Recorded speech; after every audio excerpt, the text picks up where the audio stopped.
Welcome back, everyone. The Old Idaho Penitentiary may have closed in 1973, but in its second life as a museum, it's full of some unique exhibits, including a gun collection that would put Rambo to shame. Don Nelson has more in this edition of My Idaho. The old penitentiary still stands where it first stood in 1872, well before Idaho's statehood. Its history filled with cutthroats and thieves, some better, some worse. It's kind of a bonus museum. I've been inside its walls many times, but I never knew at the end of the building where inmates once worked on their laundry and punched out license plates sits a very priceless exhibit. In a place like Boise, it's not necessarily predicted that when you come to a prison, this is going to be here.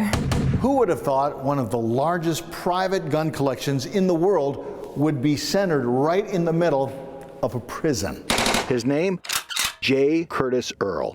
And Mr. Earl didn't have a gun and weapons collection. Yeah, we kind of got a little bit of everything. He had a fortress. At the time of his death, he wanted some sort of legacy. I like shooting and hunting and camping and stuff. J. Curtis Earl dedicated the exhibit over 20 years ago in memory of all those who served and fought, especially those who paid the supreme sacrifice in the defense of the country he loved so dearly. So here we're getting into the Spanish-American War. History flashes past you from the muskets of the early days of the Revolution to the game-changing Gatling gun of post-Civil War. It wasn't used much in the Civil War, but post-Civil War, that's when you really see people start making modifications on Dr. Gatling's design.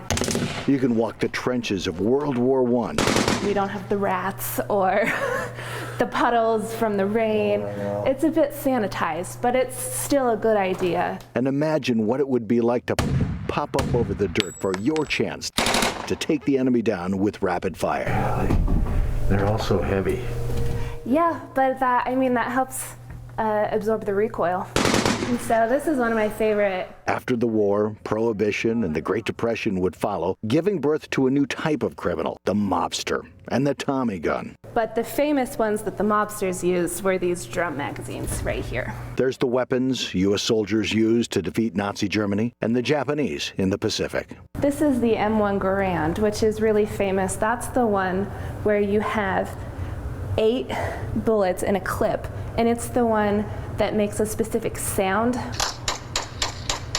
It's all there. And That's the clip. Right in the same prison yard where inmates once dreamed of any kind of chance that would get them over those 17-foot sandstone walls. J. Curtis Earl would probably advise them not to try. Don Nelson, Idaho News 6.